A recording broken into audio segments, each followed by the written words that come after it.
하나님 주신 말씀 마태복음 17장 1절에서 13절 말씀을 통해서 십자가 고난 넘어 나타난 영광이라고 하는 제목으로 함께 은혜를 받고자 합니다.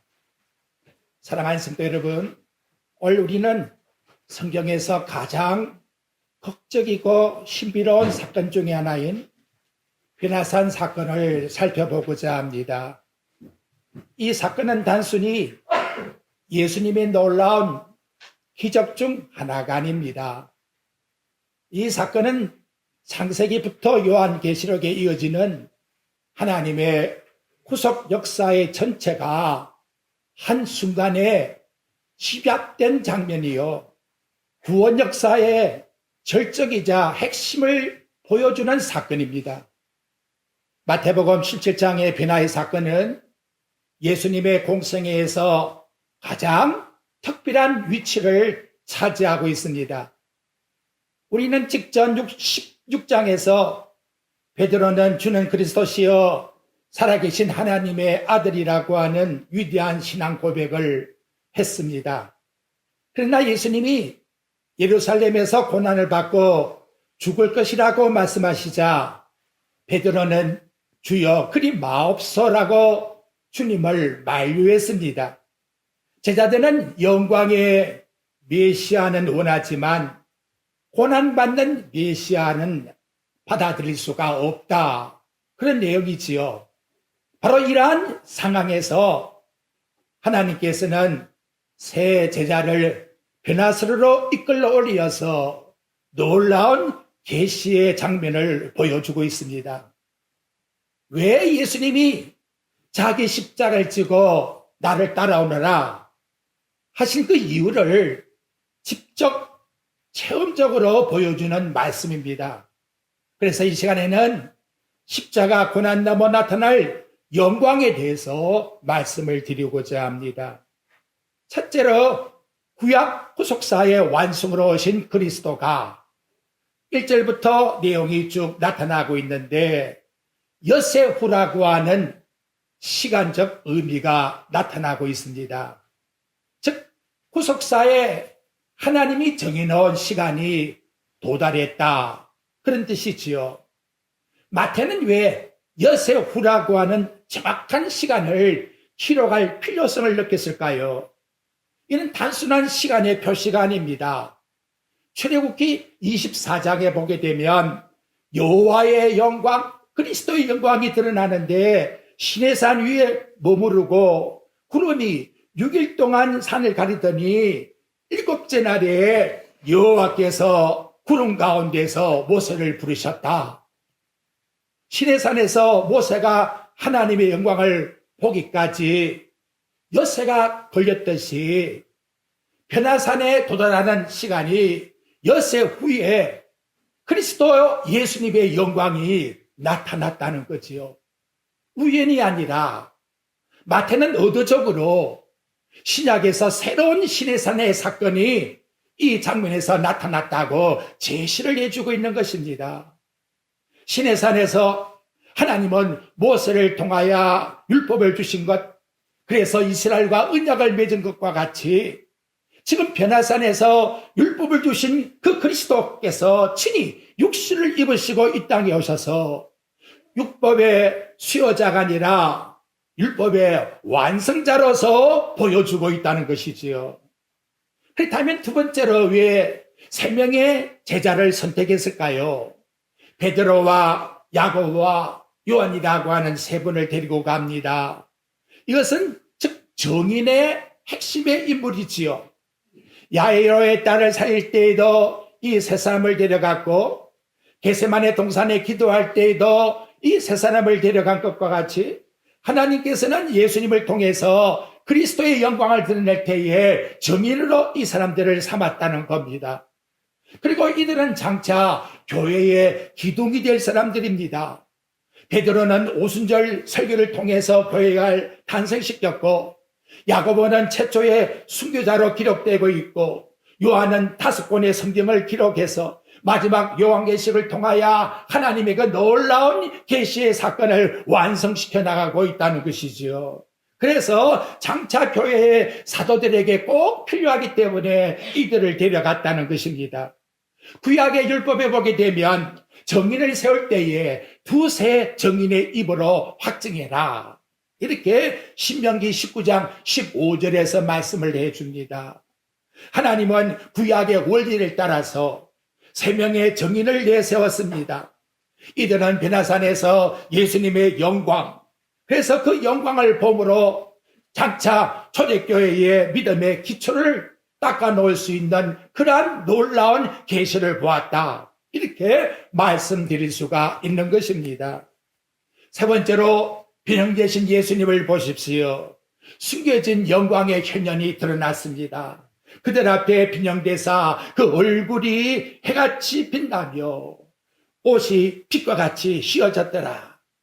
메타포로포라고 하는 이 헬라의 단어는 본질적인 변화를 나타내고 있는 겁니다. 그래서 외적인 어떤 지작이나 일시적인 어떤 현상이 아니라 본래 가지고 있는 내적의 본질이 드러났다 하는 걸 우리에게 말씀해 주고 있습니다. 모세가 시내산에서 하나님의 영광을 본 다음에 모세는 그 반사되는 빛으로 하나님의 영광이 반영될 때 자신에게 나온 것이 아니고 하나님이 주신 것이기 때문에 시간이 지날 때에 사라지지요. 그래서 일시적으로 모세가 수건으로 얼굴을 가렸다라고 말씀을 합니다. 한데 예수님 영광은 그렇지 않아요. 예수님은 본질적으로 하나님이시기 때문에 본체의 영광의 광채가 드러났습니다. 그래서 해같이 빛나며 스스로 빛을 발광하는 과면의 광채라고 말씀해 주고 있습니다. 요한계시록 1장에 보니까 부활하신 예수님을 사도 요한이 볼 때에 그 얼굴은 해가 힘있게 비치는 것 같더라 라고 기록을 해주고 있다는 것이지요. 예수님은 영광을 획득한 것이 아닙니다. 본래 가지고 있는 영광, 잠시 감추어 있었는데 그것이 드러났다라고 말씀해 주고 있는 것입니다. 그래서 사도 바울은 빌립보 2장 6절부터 7절에서 그분은 근본 하나님의 본체시나 하나님과 동등됨치할 것을 여기지 아니하시고 오히려 자기를 비워 종의 형체를 가지사 사람같이 되셨고 라고 말씀합니다. 베나사는 그 감추인 본체, 즉 선지하시고 영원하신 하나님 아들의 영광을 인간이 볼 수 있게끔 그것까지 잠깐 드러내 주신 거예요. 이거는 단순한 기적이 아니라 성육신의 신비가 역으로 보여주는 사건이라고 말씀해 주고 있는 것입니다. 다음에 모세와 엘리야를 보겠습니다. 그때 모세와 엘리야가 나타나서 예수님과 더불어 말을 하고 있습니다. 모세, 그러면 시내산에서 하나님께로부터 십계명과 율법을 받은 자지요.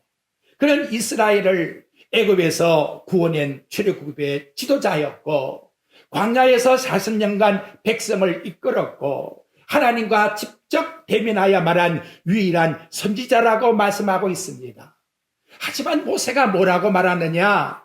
그 후에 이스라엘의 모세와 같은 선지자가 일어나지 못하였으니 라고 신명기서의 마지막에서 말하면서 모세는 장차 오실 메시아의 참된 선지자가 있다는 것을 신명기 18장 15절에서 일러주고 있습니다. 네 하나님 여호와께서 너희 가운데 너희 형제 중에 나와 같은 선지자 하나를 너를 위하여 일으키시리니 너희는 그 말을 들을지어다. 사도행전 3장과 7장에 보면 베드로와 스데반이 이 예언의 말씀이 바로 그리스도라는 사실을 증거해주고 선포해주고 있습니다. 그러니까 모세는 모든 율법의 대표자가 된다는 것을 일러주는 것이지요. 두 번째, 엘리야를 보십시오. 그는 선지자들의 대표자라는 것을 일러주고 있습니다. 이스라엘 선지자 운동의 정적으로 탑이 되었던 분이 누구냐? 바로 엘리야였지요.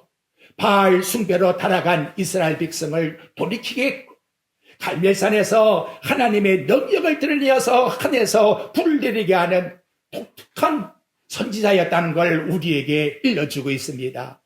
말라기에 보게 되면 바로 엘리야라는 자가 또 나타날 것이다. 말라기서 4장 5절에 보니까 보라, 여호와의 크고 두려운 날이 이르기 전에 내가 선지자 엘리야를 너에게 보리다. 그리스도가 이 땅에 다시 오시기 전에 선지자 엘리야를 보내겠다고 말씀해 주고 있습니다. 유대인은 메시아가 오기 전에 엘리야가 먼저 와서 바로 메시아기를 예비할 것이다 하고 생각했는데, 진정 세례 요한이 왔지만 깨닫지를 못했다는 거지요. 본문에서도 그제서야 제자들이 세례 요한인 줄 깨달았더라 하고 13절에서 말씀하고 있습니다. 여러분, 이 두 분이 왜 같이 그리스도 앞에 등장했을까요? 모세와 엘리야가 나타났다는 것은 한마디로 모든 율법과 선지자를 대표하는 인물이 나타났으니 모든 구약을 총괄한 분이 나타났다는 걸 우리에게 말씀해 주고 있는 것입니다. 구약의 모든 계시와 예언과 율법이 누구를 향해서 집중했느냐? 그 포커스의 초점이 예수 그리스도를 향하고 있다는 것을 모세와 선지자의 대표인 엘리야를 통해서 나타나 보여주고 있다는 것입니다. 이들이 예수님과 무슨 이야기를 했다고 말씀합니까? 누가복음 9장 31절에 보게 되면 예수께서 예루살렘에서 별세하실 것을 말씀하시매, 여러분, 이 별세 그러면 죽음이라는 말만 우리에게 떠오르지만 이 엑스도스라는 것은 탈출한다, 출애굽한다는 의미를 부여해 주고 있는 겁니다. 그래서 그 본래 뜻을 보면 떠남, 출애굽, 죽음 이런 의미로서 나타내 주고 있다는 것이지요. 마치 모세가 출애굽한 그 사건과 예수님이 십자가를 치고 우리 인류를 해방시키는 사건과 연관을 지어주고 있다는 것을 놀랍게도 엑스도스라고 하는, 별세라고 하는 단어를 통해서 우리들에게 깨닫게 해주고 있다는 겁니다. 모세는 이스라엘 백성을 출애굽시켜서 노예 생활에서 구원한 것과 같이 예수님은 전 인류의 우리의 죄와 사막에서부터 구원시키기 위하여 새로운 뉴 엑스도스라고 하는 새 출발의 출애굽이 드러났다라고 우리에게 일러주고 있는 내용입니다. 다음 5번째 말씀은 구약과 신약이 동떨어진 것이 아니라 연관성으로 연속되고 있다는 것을 우리에게 말씀해 주고 있습니다. 피나산의 사건은 구약과 신약의 단절이 아닙니다. 하나의 구속 사건이 그대로 이루어지고 있다는 것을, 구약은 약속이요 신약은 성취입니다. 구약은 그림자요 신약은 실체입니다. 구약은 예고편이요 신약은 본편입니다. 구약이 지물이라면 신약은 해답이라는 거지요. 구약에서 찾지 못하면 신약 해답에서 찾아서 구약을 해석하라고 일러주고 있는 것입니다. 그러므로 구약과 신약은 동떨어진 말씀이 아니라 다 하나된 말씀이라는 걸 우리에게 드러내주고 있는 것이지요. 원시복음이라고 하는 창세기 3장 15절 말씀에 보면 여자의 후손이 뱀의 머리를 상하게 할 것이라 하고 말씀하고 있습니다. 벌써 창세기 3장부터 뱀의 머리를 상하게 하시는 메시아가 올 것이라는 것을 구약에서는 출발시켜주고 있다는 걸 우리들에게 일러주고 있는 것이지요. 하나님은 구약시대 때에는 율법을 지켜 구원을 받게 하시고 신약에는 예수를 믿어 구원받게 하는 그런 내용이 아닙니다. 구약의 모든 성경 말씀이나 신약이나 모두가 다 예수 그리스도를 통해서 구원을 받게 한다는 것을 명백하게 성경은 우리들에게 말씀해 주고 있습니다. 그래서 아브라함이 어떻게 의롭다 하심을 얻었느냐? 그것이 로마서 4장 말씀에 확실하게 나옵니다. 그가 어려워서 하나님께 의롭다 하심을 받았다 하면 사람에게는 칭찬받을 게 있지만 하나님 앞에는 받을 수 없다는 것이지요. 믿음으로. 창세기 15장 6절에 아브라함이 그를 믿음에 하나님이 어렵다 하셨다 하고 말씀해 주고 있는 것입니다. 다윗이 어떻게 어렵다 하심을 얻었냐? 그 수많은 사람을 죽여버렸는데, 남의 남편을 죽여버리고 아내를 자기 아내로 삼아버렸는데, 그런데 믿음으로 어렵다 하심을 얻었다라고 시편 32편에서 일러주고 있는 것입니다. 구약의 모든 사람들이 어떻게 구원받았느냐? 그래서 히브리서 11장 내용에 보게 되면 믿음의 사람들이라고 이와 같이 우리들에게 일러주고 있는 것입니다. 구약이나 신약이나 하나님 한 가지 구원 계획 속에서 한 분이신 그리스도를 믿게 함으로 타락한 우리 인간이 창세전에 그리스도 안에서 우리를 선택하여 그분을 믿게 하여 구원받게 하셨다라고 이와 같이 말씀해주고 있는 것입니다. 다음엔 여러분 고난과 영광을 살펴봅니다. 전에 제가 잘못했다는 것을 여러분에게 사과하면서 오늘 말씀을 다시 한번 우리 살펴봅시다. 주여 여기가 너무나 좋습니다. 이렇게 만족할까? 저도 예수님만 모시고 있으면 참 살기 좋겠네. 이와 같이 생각했는데 이거 정말 잘못된 오류라는 거죠. 이걸 한번 여러분 생각을 해보시길 바랍니다. 며칠 전에 베드로가 예수님께 뭐라고 말하지요? 주여 그리 마옵소서 십자가 지는 것은 절대 안 됩니다. 막 책망하듯이 그랬다고 했잖아요. 예수님 그때 뭐라 했죠? 가장 강력한 용어를 썼어요. 사탄아 물러가라. 누구한테도 사탄이란 단어를 안 쓰는데 베드로에게 이 말을 썼다는 것이지요. 베드로가 변호사에 와서 다시 실수를 하고 있다는 거예요. 여기가 좋사오니 지금 예수님은 뭐 해야 되지요? 십자가 지러 가야 되겠는데 십자가 없는 영광을 바라보고 좋다가는 거예요. 고난이 없는 왕관을 쓰려고 하는 거예요. 죽음이 없는 부활을 바라보고 살겠다고 아우성 치고 있는 거예요. 조각 3개를 짓자고 말씀합니다. 이것도 여러분 얼마나 읍이 말인지 몰라요. 하나는 예수님 위해서, 하나는 모세를 위해서, 하나는 엘리야를 위해서 짓겠다. 예수님이나 모세나 엘리야가 동등한 위치에서 같이 살 그런 분이십니까 여러분? 예수님이 그런 분이냐 이 말이지요. 차원이 다른 거예요. 모세와 엘리야는 종입니다 여러분. 예수님은 주인이십니다. 영광스러운 하나님이십니다. 모세와 엘리야는 그 주인 되신 예수님께 증언하는 자이지 예수님이 바로 주인공이라는 것이지요. 그런데 베드로의 제안이 누구의 제안이냐? 오늘 마귀가 우리 마음속에 들어와서 쓴 방법의 유혹이라는 것을 깨달아야 돼요. 우리는 뭐라고 말하지요? 기쁨은 원하지만 고난을 원하고 있지 않잖아요. 영광의 순간은 원하지만 십자가라고 하는 고통은 피하려고 하잖아요. 부활은 원하고 있지만 죽음이라는 것은 두려워하고 있지 않아요. 하지만 하나님의 구속의 계획은 고난 없이는 죽음 없이는 영광의 부활에 이를 수가 없다는 거예요. 십자가 없이는 부활도 없고 죽음 없이는 생명도 없으며 낮아짐이 없으면 높아짐도 없다는 것을 우리에게 말씀해 주고 있는 것입니다. 그래서 참 놀라운 것은 이 마태와 누가에는 없는데 이 마가복음에서 요한의 잘못된 것을 크게 날카롭게 지적을 해주고 있습니다. 마가복음 9장 6절에 보게 되면 이는 그들이 몹시 무서워함으로 그가 무슨 말을 할지 알지를 못합니다. 말도 했긴 했는데 이 무슨 말인지도 알지 못하는 두려움과 당황 속에서 적절하지 못한 말을 표현했다라고 마가가 지적을 해주고 있다는 것이지요. 그때 여러분 하늘에서 하나님의 음성이 들려옵니다. 말할 때에 호련히 빛난 구름이 그들을 덮으며 구름 속에서 소리가 나서 이르되 이는 내 사랑하는 아들이요 내 기뻐하는 자니. 가장 중요한 것은 너희는 그의 말을 어떻게 해라? 들으라. 그 영광을 볼 것으로 끝나는 것이 아니라 그 말씀 앞에 순종해라. 근데 여러분 그 시내산에서 하나님의 영광의 구름이 쫙 깔리지요. 그걸 우리 히브리 말에 세키나라고 말합니다. 임재의 영광, 하나님의 영광이 깔려 들어왔다는 거지요. 근데 그 임재의 하나님의 영광, 여호와 영광이 어디에 머물게 되었느냐? 그 말씀이 요한복음 1장 14절에 나타나고 있다는 거예요. 말씀이 육신이 되어 우리 가운데 그하심에 이 세키노라고 하는 단어가 바로 구약에 나타나고 있는 세키나와 동일한 의미를 표현해 주고 있다는 것이지요. 구름에서 음성이 들려옵니다.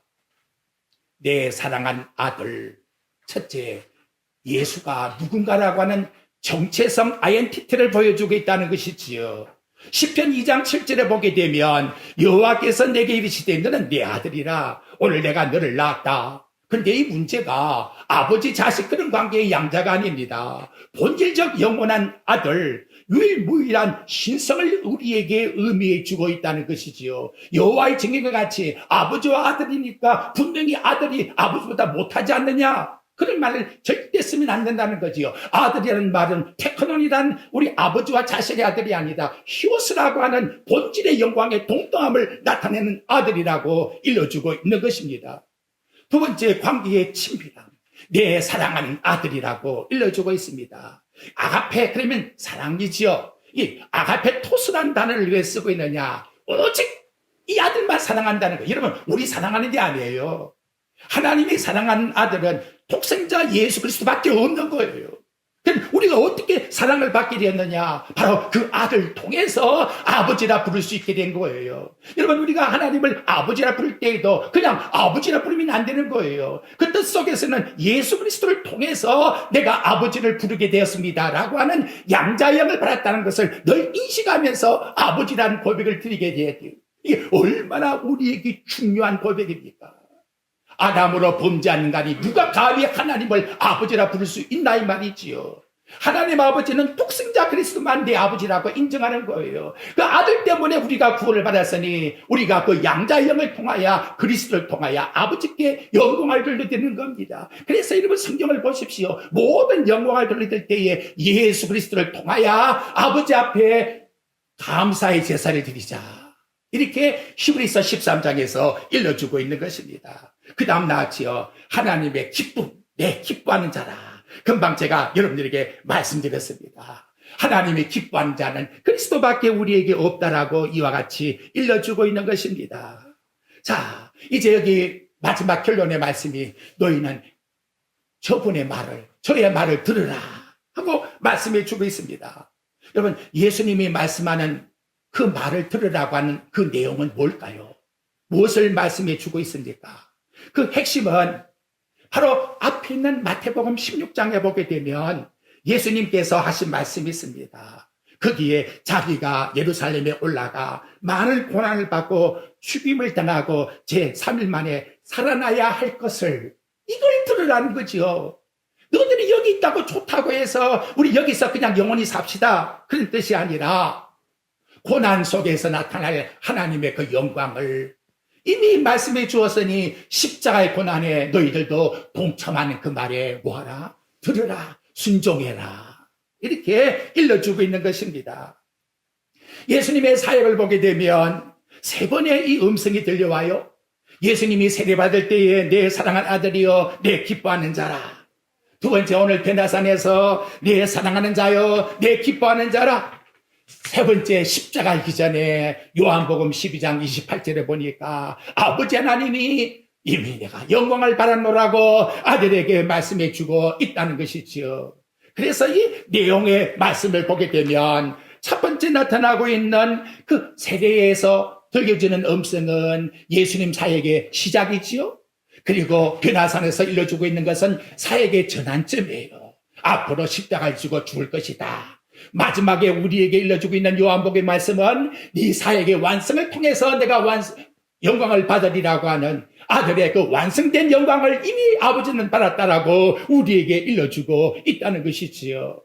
그때 제자들은 어떻게 되지요? 두려움 속에 들고 있었는데 조금 전에 말한 그 마가복음의 말씀을 보니까 좀 무슨 말을 하고 있는지도 모르는 그런 상황이 있었는데 우리 예수님께 와서 그냥 예수님이 오신 것이 아니라 터치를 하면서 예수님께서 그들에게 두려워하지 말라고 이와 같이 말합니다. 여러분 7절에 보십시오. 예수께서 나와 그냥 한 것이 아니고 그들에게 뭐 했다? 손을 대시며 손을 대셨다.